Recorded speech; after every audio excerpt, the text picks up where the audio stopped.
यहाँ पर एक ऐसा इंपॉर्टेंट टॉपिक मैं आज इस प्लेटफॉर्म फिजिक्स MP09 पर पढ़ाने जा रहा हूँ, जिस टॉपिक के अंदर अब गॉस थ्योरम एक बहुत बड़े साइंटिस्ट रहे जिन्होंने बताया कि इलेक्ट्रिक फ्लक्स कितना होगा, मतलब number of electric field lines किसी भी सरफेस से परपेंडिकुलरली कितनी पास होंगी उनके थ्योरम्स में।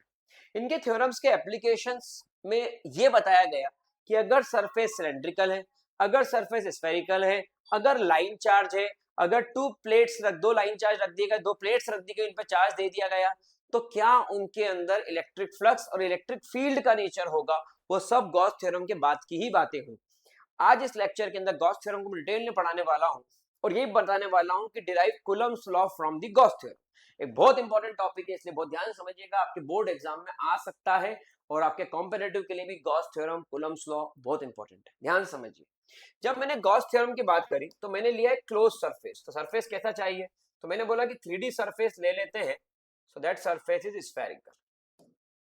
ठीक है, तो ये मैंने यहाँ पर एक स्फेरिकल सरफेस ले ली और इस स्फेरिकल सरफेस पर यहाँ पर मैंने एक चार्ज रखा। वो चार्ज कितना है, Q। अगर मैं Q चार्ज को कोट करता हूं यहाँ पर, तो यहाँ पर मैंने एक सरफेस, इलेक्ट्रिक फील्ड बाहर की तरफ निकलेगी, मैंने इस तरीके से एक सरफेस को यहाँ पर कनेक्ट किया। इस तरीके से जब मैंने यहाँ पर, हरे कृष्णा, सरफेस को कनेक्ट किया तो ये सरफेस यहाँ पर ऐसे बन गई। ठीक है, ये सरफेस क्या था, तो ये सरफेस था उसका ds, क्योंकि पूरे का टुकड़ा लिया मैंने, ये पूरे का टुकड़ा लिया कि सॉलिड शेप है। इलेक्ट्रिक फील्ड कैसी निकली, इस तरीके से E वेक्टर, और ds वेक्टर भी कैसा है, उसी के ऊपर। तो गॉस थ्योरम बोलती है, it states that total flux through any close surface is 1 upon epsilon naught time the total charge, the net charge enclosed by closed surface।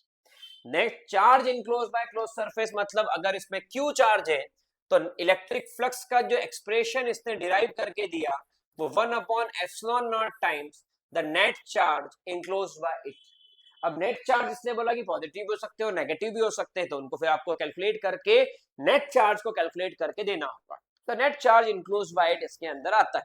अगर मैं इससे आगे बात करूं, मैं इससे भी आगे बात करता हूं, तो मेरा यहां पर एक कंपोनेंट है कि d phi E that is equal to E vector dot ds vector. अब ये सरफेस कैसी आई, क्लोज।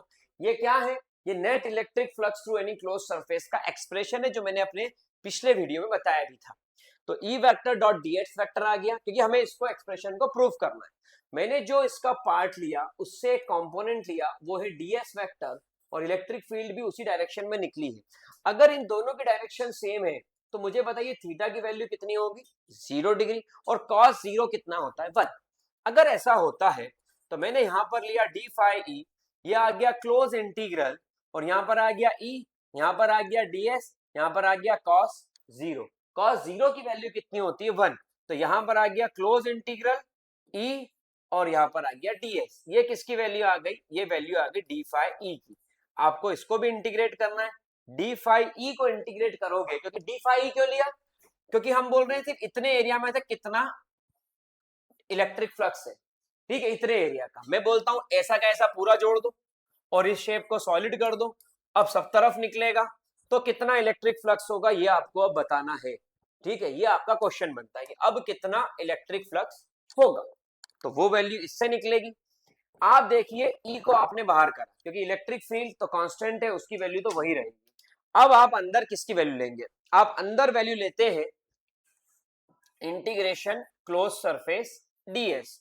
तो आपने बोला फाई ई, और ई का फॉर्मूला क्या होता है, what is the formula of E, it is q upon 4 pi epsilon not, और इसकी जो रेडियस है वो कितनी है, r, तो ये आ गया r स्क्वायर। क्योंकि आपको इस सरफेस पर कैलकुलेट करना है कि नेट इलेक्ट्रिक फ्लक्स कितना होगा, जो कि गॉस ने बोला है इतना होगा।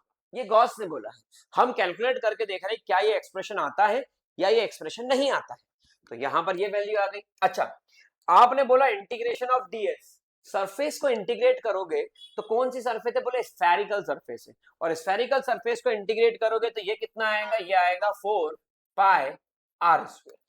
तो ये आ गया 4 पाई, ये 4 पाई, ये r स्क्वायर, ये r स्क्वायर।